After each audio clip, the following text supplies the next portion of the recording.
Hello नमस्कार दोस्तों, Shivam study में आपका स्वागत है। दोस्तों, आज की वीडियो में हम आज की जो हमारी क्लास हो रही है, ये क्लास हम दूसरी क्लास ले रहे हैं आज के दिन। तो पहली क्लास तो हमने साइंस की ली है डीएलएड एग्ज़ाम के लिए। अब उसी डीएलएड एग्ज़ाम के लिए आज हम ये सेकंड क्लास ले रहे हैं एक ही दिन में। तो हम सोच रहे हैं कि एक ही दिन में 3-3, 4-4 क्लास लेंगे, क्योंकि अब वो आपके एग्ज़ाम के लिए टाइम नहीं बचा हुआ है दोस्तों। तो हमने आज ये जो दूसरी क्लास ले रहे हैं, सेकंड क्लास ले रहे हैं आज ही के दिन, तो हमने इस क्लास में आपको लिए बाल विकास एवं सीखने की प्रक्रिया। मतलब ये हमारा एक सब्जेक्ट है डीएलएड में, ये हमारा सब्जेक्ट है बाल विकास एवं सीखने की प्रक्रिया। दोस्तों, ये मतलब ये बहुत ही इम्पोर्टेंट सब्जेक्ट है डीएलएड में, ठीक है। तो आप इस सब्जेक्ट को बिल्कुल हल्के में मत लीजिएगा, क्योंकि देखो प्रॉब्लम जो हमारा साइकोलॉजी होती है उसमें मतलब बच्चों को बहुत प्रॉब्लम होती है साइकोलॉजी में। लेकिन आप टेंशन मत लो, साइकोलॉजी हमारी इतनी फास्ट है कि आप कुछ पूछो मत। 30 में से 29 क्वेश्चन हमारे सही हुए थे टेट में साइकोलॉजी में। और जब आप लोग मतलब पहली बार इसको पढ़ते होंगे तो मतलब ये बहुत ही कम समझ में आती है, लेकिन ऐसी कोई बात नहीं। आप हमारे ये शिवम स्टडी चैनल से जुड़ जाइएगा और हम आपको ये साइकोलॉजी इतने अच्छे से समझा देंगे कि आप मतलब इसको जैसे ही ये आप क्वेश्चन पेपर में आएंगे साइकोलॉजी के, तो आप तुरंत ही चुटकियों में हल कर दोगे दोस्तों, ठीक है दोस्तों। तो आप सभी को गुड इवनिंग दोस्तों। तो आइएगा, अगर आप हमारे इस चैनल पर नए हैं दोस्तों, तो हमारे इस चैनल को लाइक और सब्सक्राइब जरूर कर दें और इस वीडियो को अंत तक जरूर देखें। ऐसा नहीं है कि थोड़ा देख लिया, तो इसमें कुछ भी नहीं होगा। आपका हम रिवीजन करा रहे हैं, बहुविकल्पी प्रश्नों का रिवीजन करा रहे हैं दोस्तों, ठीक है। बहुविकल्पी का कराएंगे, फिर अति लघुत्तरी का कराएंगे और लघुत्तरी का कराएंगे। ये तीनों तरीके के क्वेश्चन आते हैं उसमें हमारे एग्जाम में। तो सभी तरह के क्वेश्चनों का हम रिवीजन करा रहे हैं आपके लिए। और आप लोग बस हमारे साथ जुड़े रहिएगा, दूर मत भागिएगा, ठीक है। तो आइए देखते हैं। पहले तो देखो इसमें क्या होता है, इसमें आप लोगों को साइंस समझ में आ जाएगी, हिंदी, संस्कृत आप ये तो मत समझ लेंगे, सामाजिक भी समझ लेंगे। बट ये जो हमारा साइकोलॉजी सब्जेक्ट है तो इसमें थोड़ा प्रॉब्लम होती है, लेकिन डरने की कोई बात नहीं। उस प्रॉब्लम को सॉल्व करने के लिए मैं आपके लिए हमेशा तत्पर तैयार खड़ा हुआ हूँ, ठीक है दोस्तों। तो आइएगा, इसमें हम देखते हैं क्वेश्चन नंबर 1, ठीक है दोस्तों।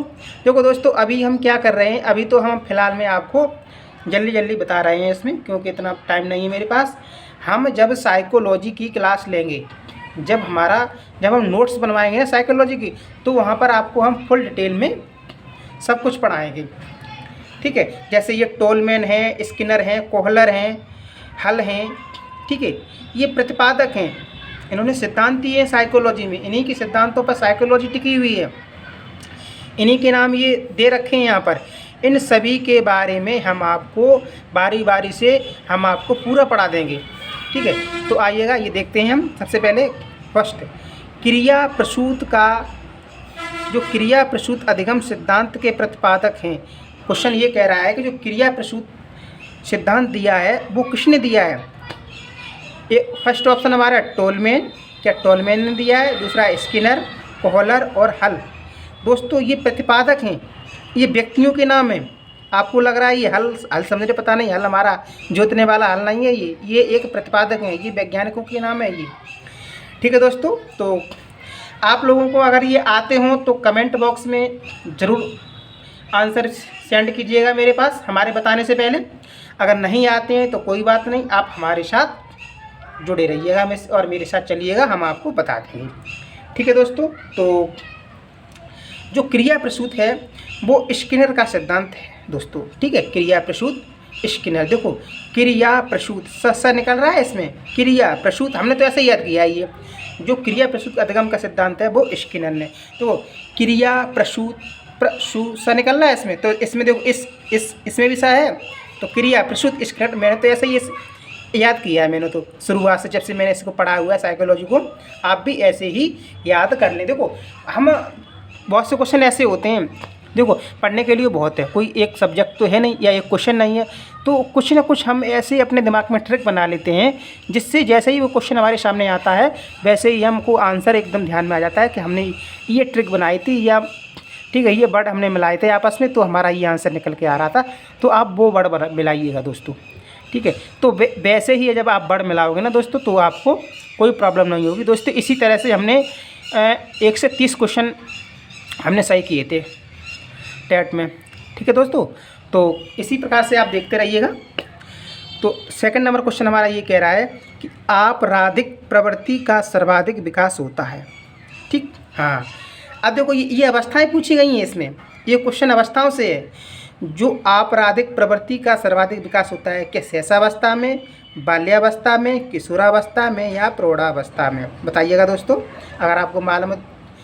चलो हम आपका ये क्वेश्चन नंबर 1 का आंसर आपको दिखा दे रहे हैं। क्वेश्चन नंबर 1 का आंसर हमारा है बा इज द राइट आंसर, ठीक है।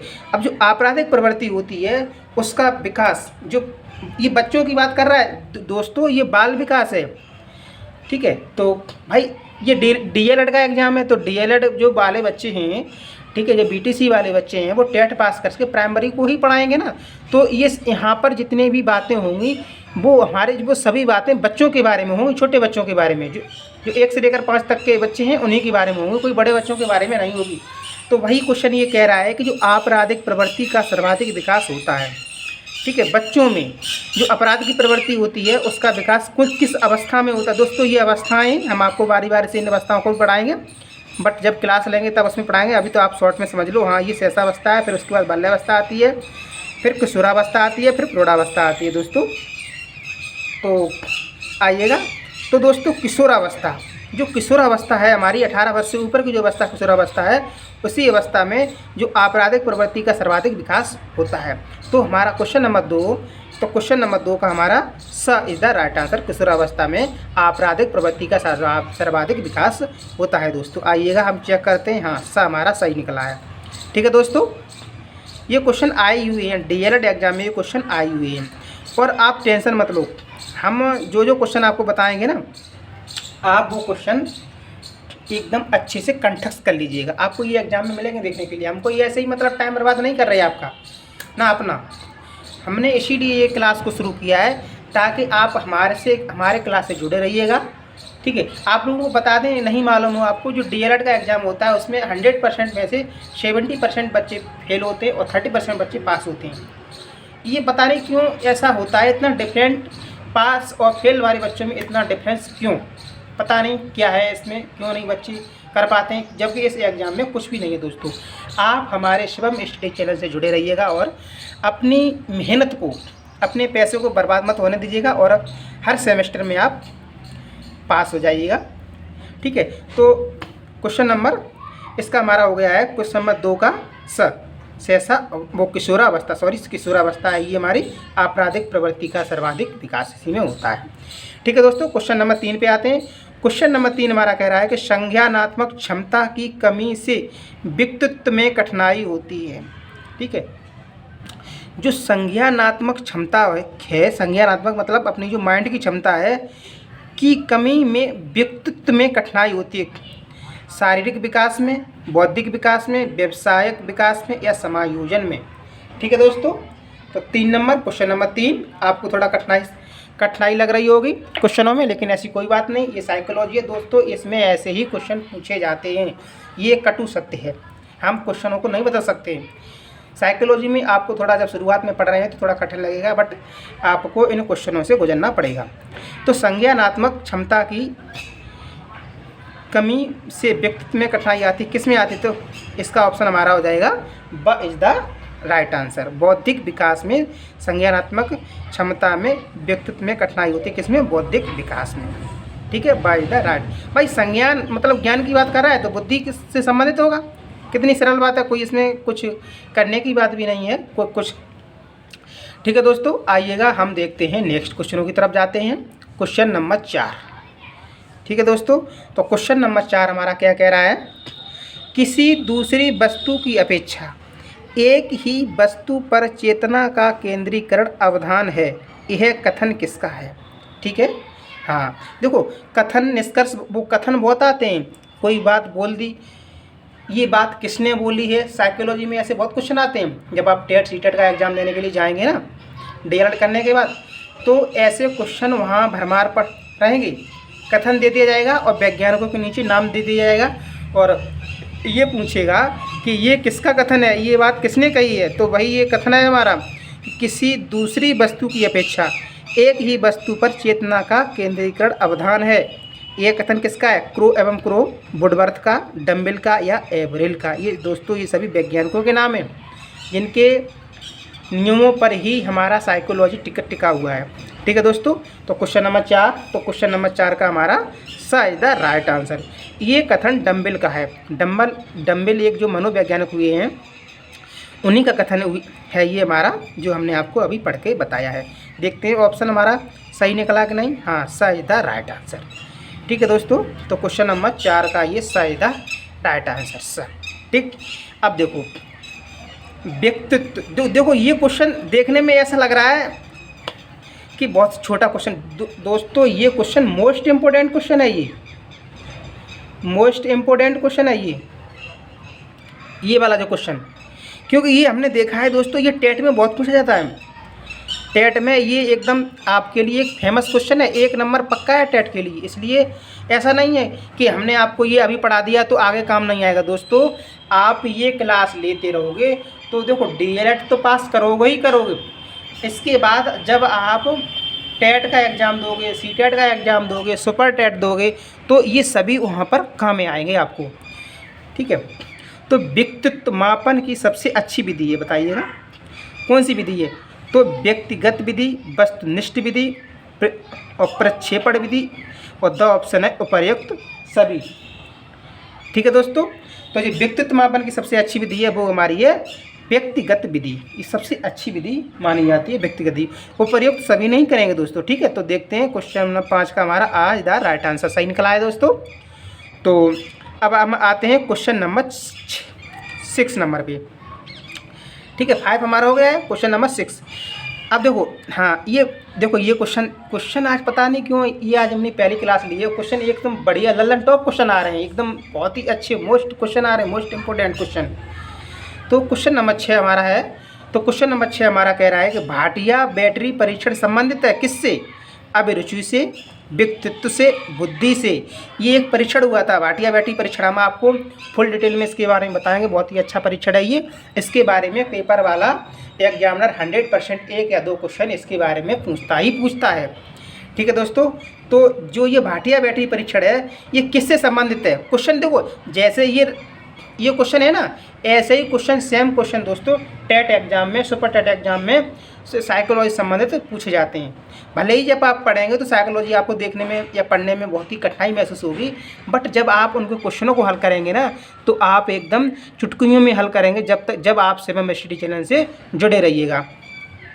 तो भाटिया बैटरी परीक्षण किससे संबंधित है, अभिरुचि से, व्यक्तित्व से, बुद्धि से। आइएगा, तो 6 नंबर का है क्वेश्चन नंबर 6 नंबर है, ये है व्यक्तित्व से संबंधित है दोस्तों। भाटिया बैटरी परीक्षण संबंधित है व्यक्तित्व से।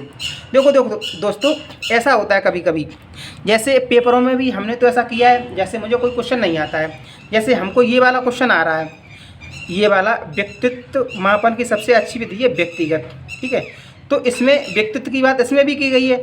और उसका दूसरा वाला जो क्वेश्चन है, तो कभी कभी क्या होता है, दूसरा वाला क्वेश्चन मुझे नहीं आ रहा है एग्जाम के लिए, एग्जाम्पल के लिए मान लो पेपर एग्जाम में दूसरा क्वेश्चन आपको नहीं आ रहा है। जो पहला वाला तो हमने कर दिया, उसका आंसर भी मालूम है, लेकिन वो एग्जामिनर क्या करता है, जो पहले आप कर चुके हो उसी से रिलेटेड दूसरे क्वेश्चन, वो दूसरा क्वेश्चन रख देता है।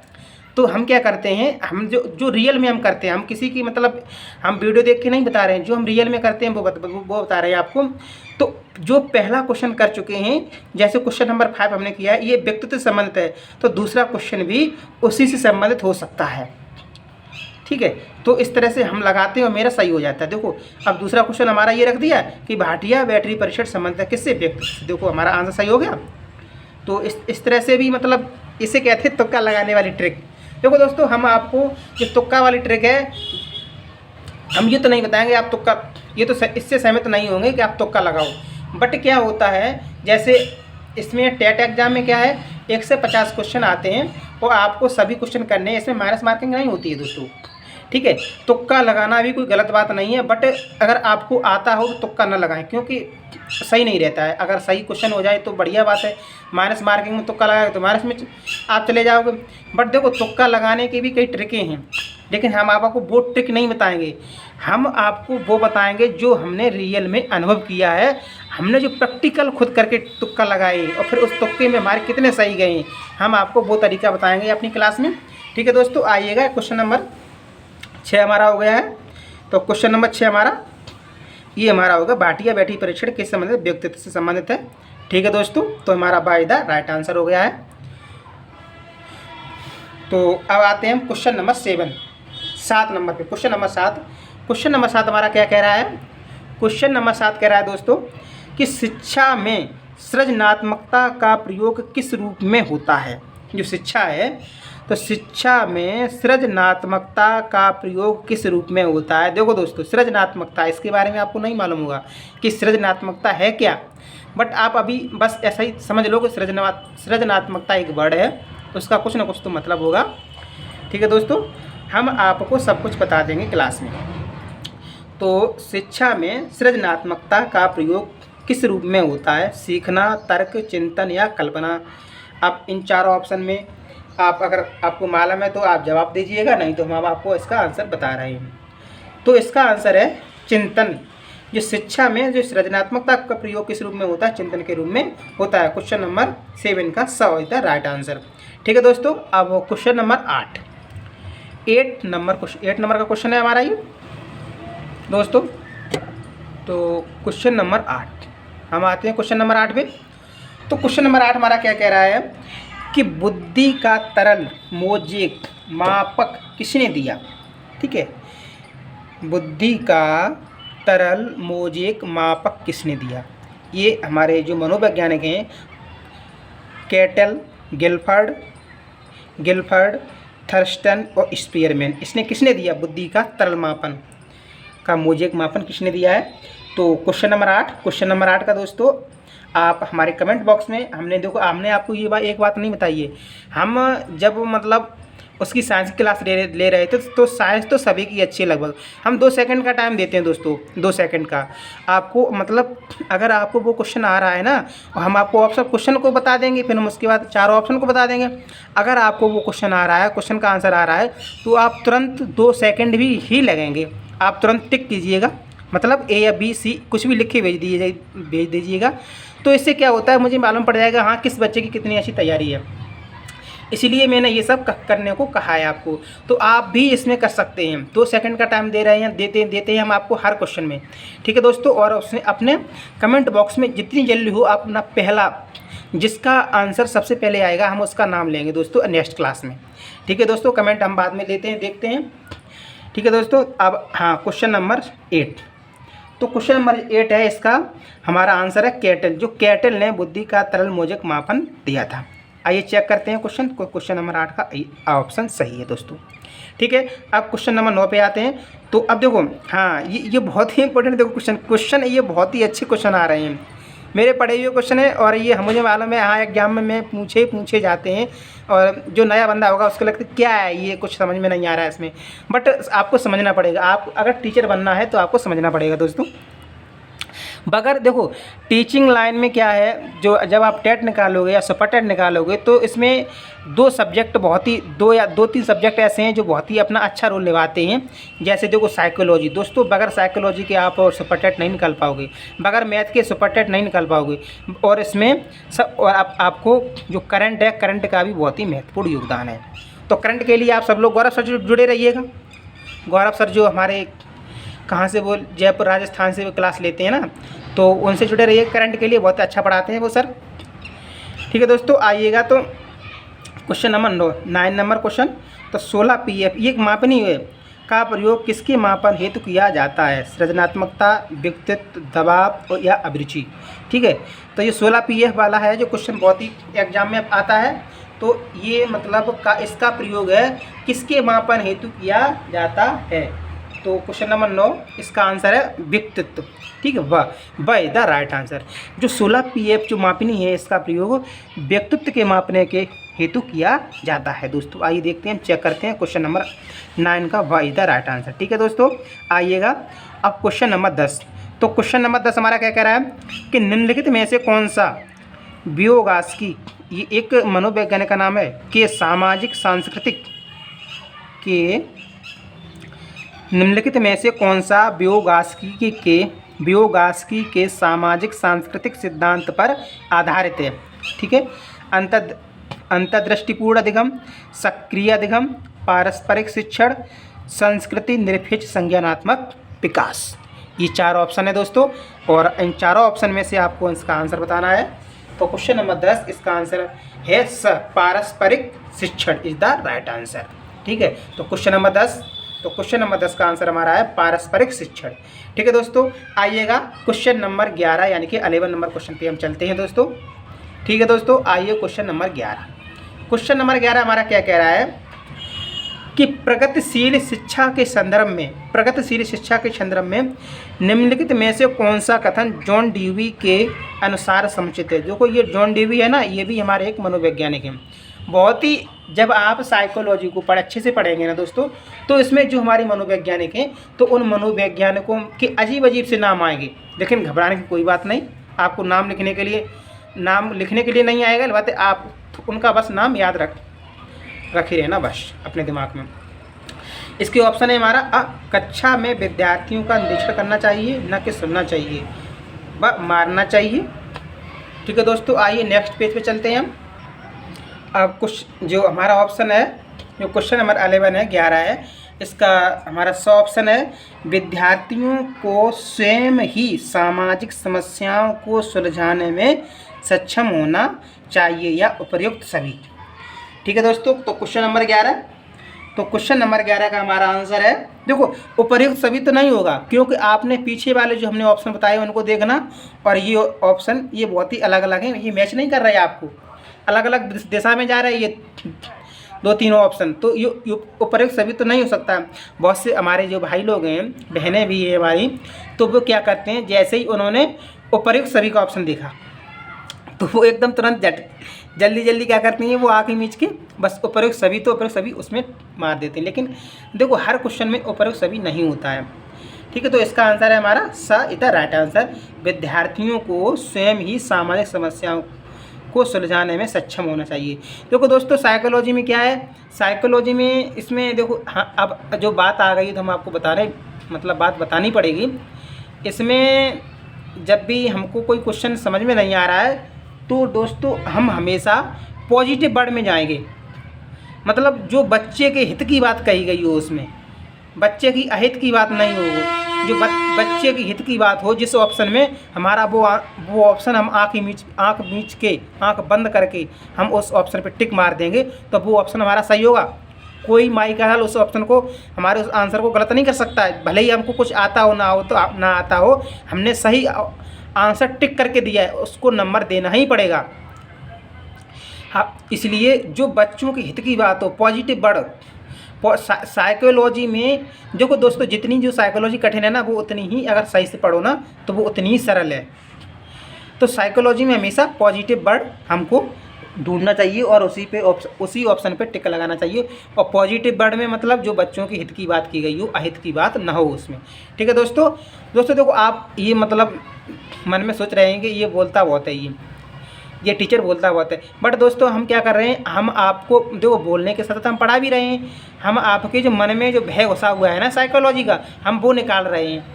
आप ये ना समझे कि साइकोलॉजी हुआ है, कुछ भी नहीं है उसमें। आप बस शिवम स्टडी से जुड़े रहिएगा, मेरे साथ आप जब बने रहिएगा।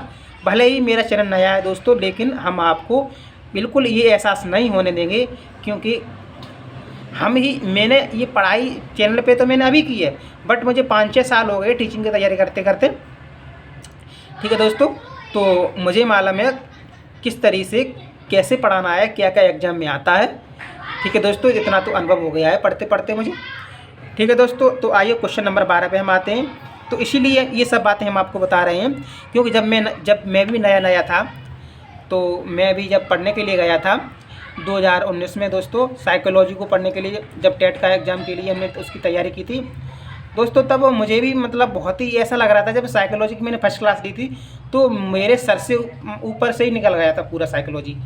टीचर पढ़ा रहा था, मेरी कुछ समझ में नहीं आ रहा था। मैंने कहा कहाँ आके ये फंस गए, इससे अच्छा कुछ और कर लेते, लेकिन ये टीचर लाइन ना लेते, साइकोलॉजी ना पढ़नी पड़ती। लेकिन दोस्तों ऐसी कोई बात नहीं है, साइकोलॉजी पढ़ो, बहुत अच्छा सब्जेक्ट है। मुझे अब बहुत अच्छा लगने लगा क्योंकि वो मुझे आने लगा है। आप भी कोशिश करोगे, कोशिश करने वालों की कभी हार नहीं होती है दोस्तों, बस लगातार कोशिश करते रहना चाहिए। ठीक है दोस्तों, क्वेश्चन नंबर 12, निम्नलिखित में से मानसिक विकार के लक्षणों को नहीं दिखाता है क्या? भगनाशा, तनाव, संबंध, चिंता। इसका उत्तर बताइए क्वेश्चन नंबर 12। तो क्वेश्चन नंबर 12 का हमारा आंसर है स इज द राइट आंसर, संबंध। ठीक है सर, ये हमारा सही है। क्वेश्चन नंबर 13, शारीरिक गतिक बुद्धि रखने वाले बच्चों की अंतिम अवस्था निम्न में से कौन सी हो सकती है?